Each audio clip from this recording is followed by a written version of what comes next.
Hi, so this is my mind map and summary of atomic habits by James Clear. So the first thing James talks about is making small improvements. So 1% gains accumulate over time. So rather than one massive transforming gain, it's making all these small gains that eventually add up to a very big gain. So he gives an example of the British cycling team. And then he talks about the aggregation of marginal gains. So 1% improvement in everything that goes into riding a bike. So they looked at how the riders slept, what they ate. They looked at various things on the bike and how to improve them. And all of these 1% gains ended up transforming the British cycling team's results. So they went from never winning to basically winning gold Olympic medals. So that was a massive change for them by making small improvements. So it takes time for the small changes to compound, and often we give up a habit too early. So we want to keep going with our habits and making small improvements until they transform into a big result. So he talks about creating systems rather than goals. So he talks about goals being an outcome, and his suggestion here, goals are good for setting a direction, but systems are best for making progress. So if you want an example of a basketball team, practicing every day, that's a system, but the goal is to win the championship. So you're not going to win the championship if you don't practice diligently every day. So the focus should be on practicing rather than the goal of winning the championship. And then also goals are just temporary. Like example, you're cleaning your room, then it's clean, but then it gets dirty again. So you have to have the system of always cleaning your room. So yeah, it's a system of continuous small improvements. Then he talks about 3 layers of change. You can either change your identity, you can change processes, or you can change your outcomes. And obviously, well, not obviously, but what James suggests is that you try and change your identity rather than your outcomes or your processes. So changing your beliefs, your self-image, or your world view.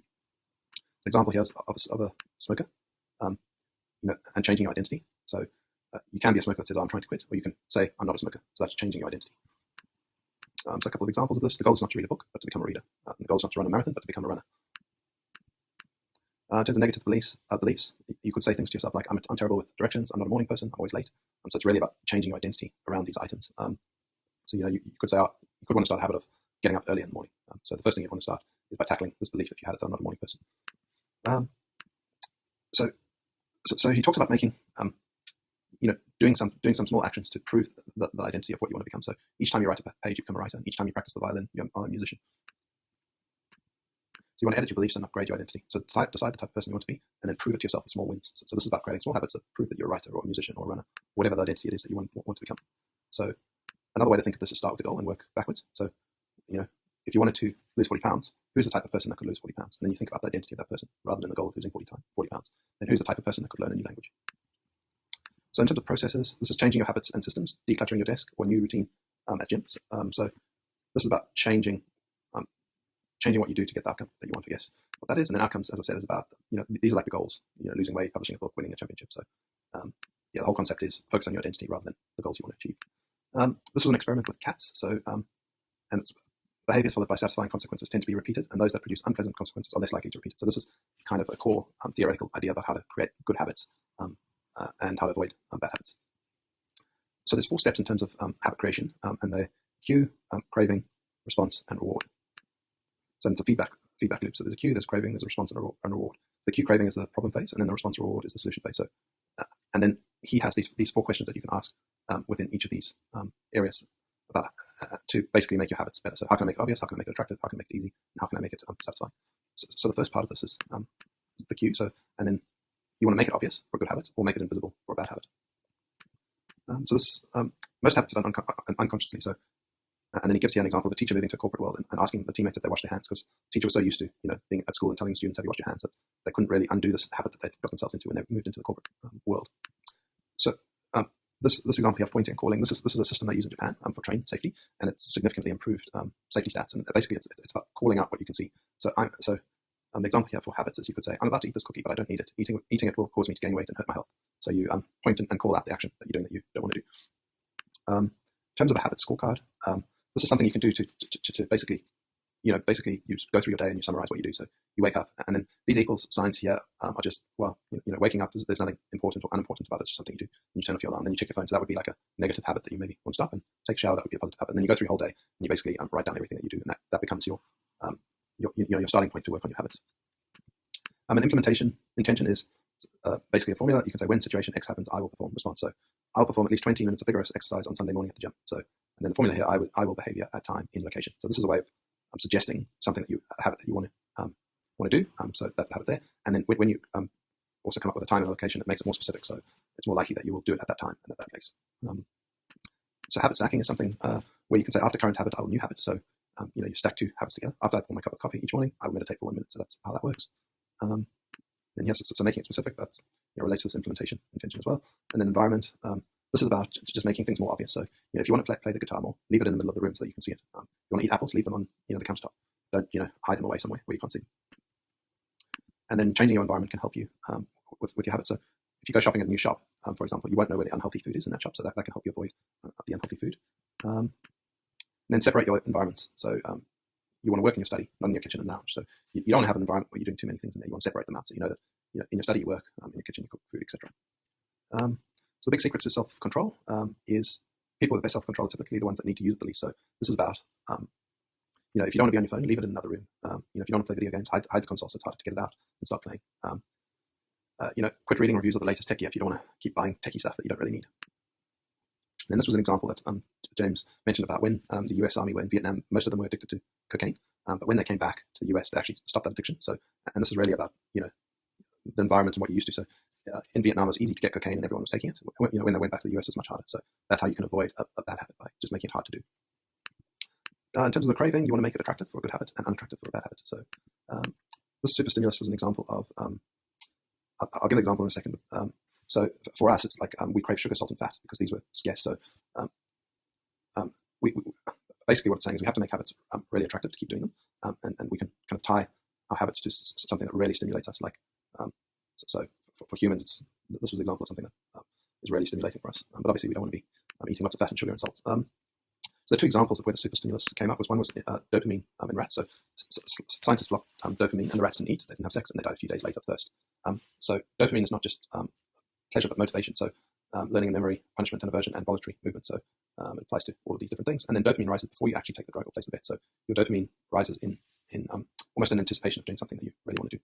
And then there's three red spots on beak. This was a type of bird, and what they found is that even if they made a fake beak, these birds went nuts when they saw a red dot on it. And the bigger the spots were, the more frantic the chicks went. So that's just kind of relating to the super stimulus idea.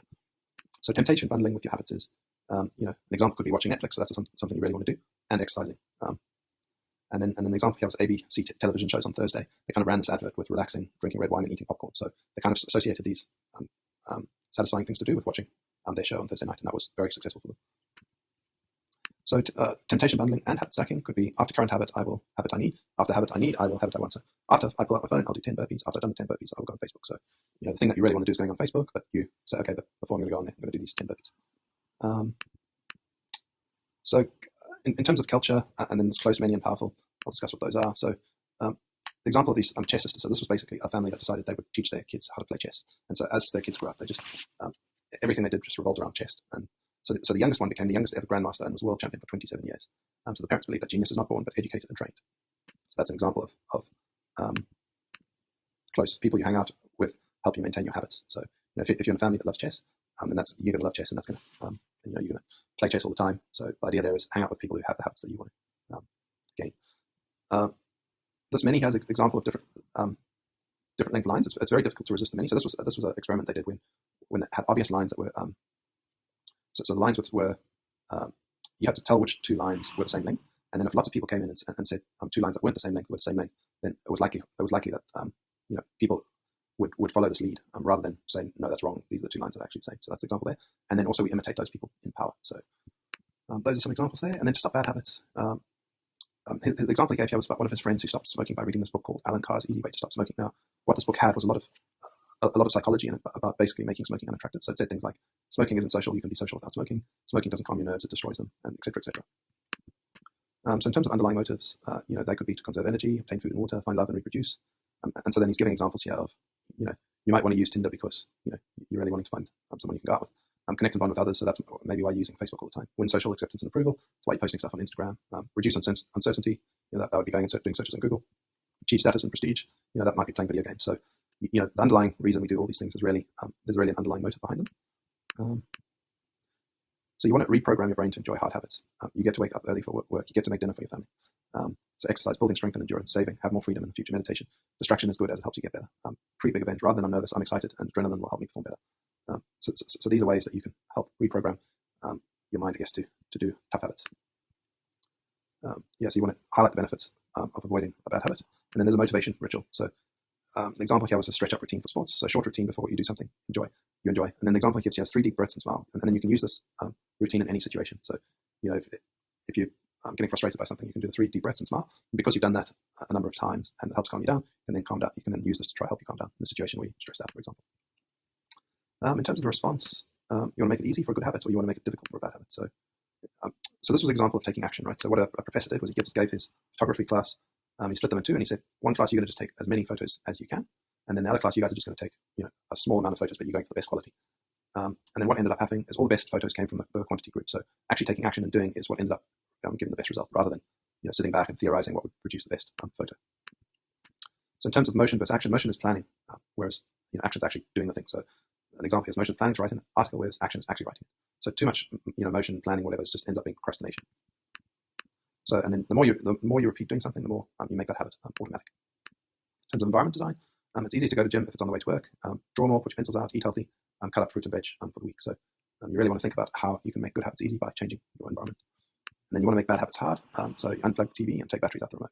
So that makes it difficult for you to watch TV. You have to go and find the batteries, put them in the remote, plug in the TV. Then the 2-minute rule is you want to make something easy to start. So if you want to read before going to bed, rather than saying, I'm going to read a book before I go to bed, you say, I'm just going to read 1 page before I go to bed. If you wanted to do 30 minutes of yoga, your 2-minute rule might be, I just want to take out the yoga mat. So this helps you actually start doing the habit that you want to do. So commitment advice is a way to help you achieve your habits. For example, what you could do when you go out for a meal is say to the waiter, I want to split the meal in half up front. If you were to rather get the meal and then say, I'm only going to eat half, you probably wouldn't. So that's how you commit to not eating the full meal up front. Another example of a commitment device is you could organize a consulting call with someone. And then if you paid them a deposit, for example, it's much more likely then that you'll turn up for the call. So the example here is Victor Hugo. So he was just partying too much and going out, and he wasn't getting his book done that he had promised his editor. So what he ended up doing is he locked away his clothes, and then he ended up meeting the deadline of producing this book. So that book was The Humpback of Notre Dame. In terms of one-time actions, these are things you can do one time. So this is a way of automating your habits, I guess. So in terms of nutrition, you could buy a water filter. In terms of happiness, you could get a dog. In terms of sleep, you could buy a good mattress. In terms of your general health, you could buy some good shoes. In terms of finance, you could automatically save each month. In terms of productivity, you could set your phone to silent. So these are things you can do once that you can automate, and then it just results in a good habit.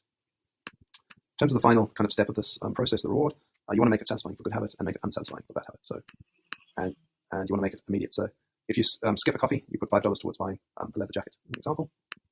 And then this was an example of washing hands in Pakistan. So they made the actual soap smell nice and lather up, so it was enjoyable to do, and this significantly improved the amount people were washing their hands, and obviously that had a big health impact. In terms of your habit tracker, you want to simply mark an X on a calendar if you do a habit. So if you work out, you put an X, and that's kind of satisfying in itself because it kind of shows that you're achieving your goals. And the example here that he uses is it was actually a stockbroker that he bought a bunch of paper clips into work, and he had 2 glasses. One was filled with paper clips, and every time you made a sales call, you had to transfer a paper clip into the empty glass until the empty glass was full. And he was one of the most successful stockbrokers in the firm. In terms of the formula, after current habit, I will track my habit. So after I've been to the gym, I'll get home and put an X on the calendar that I've been to the gym. And then a habit contract is so this is a punishment if if you don't do what a habit that you want to do. So an example here is fines for speeding, or fines for smoking in a restaurant, or fines for not wearing a seatbelt. So these are all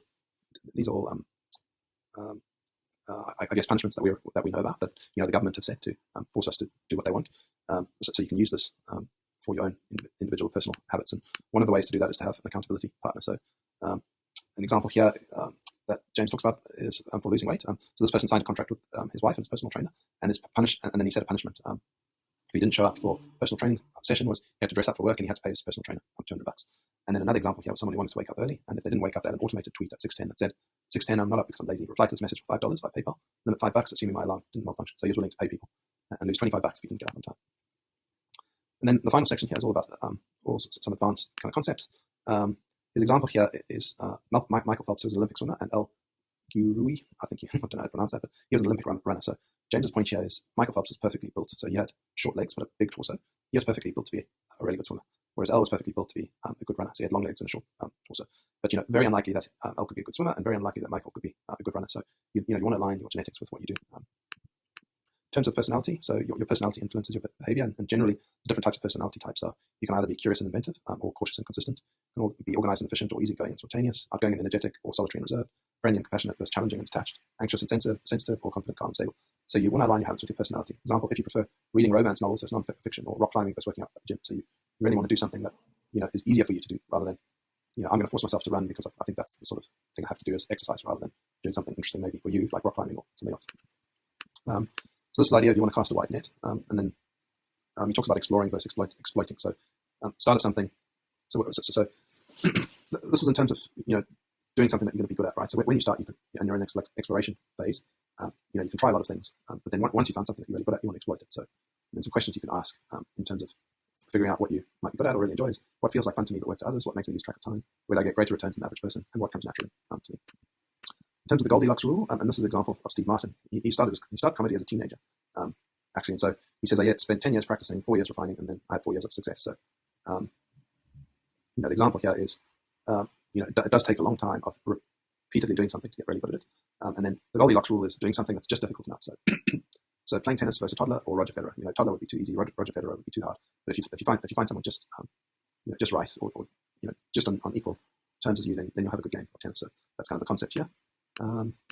This idea of loving boredom. So James asked a very successful coach, what is it that helps someone achieve massive success? So, and what he said is, after a while, habits become boring. At the end of the day, it comes down to who can handle boredom of training every day. So that's the concept there. Then in terms of mastery, good habits are bad if they become automatic. So that's when your improvements stop. So you want your habits plus deliberate practice to equal mastery. So you don't want to just do your habits mindlessly and automatically. You want to really think about how you can improve, constantly think about how you can improve what you're doing to gain mastery. In terms of reflection and review, so the Lakers, they set up this thing called a career best effort, and they had what this was every time one of the players, or all of the players on the team, they had their stats recorded every game, and the idea was that they keep on improving. So, and then it was recorded in this way of career best effort. So James talks about here doing an annual review. So he looks back at the year and he says, what went well this year? What didn't go so well? What did I learn? And then he has an integrity report as well. What are the core values that drive my life and work? How am I living and working with integrity right now? And how can I set high standards in the future? Okay, that was my mind map and summary of Atomic Habits by James Clear. Thank you for watching.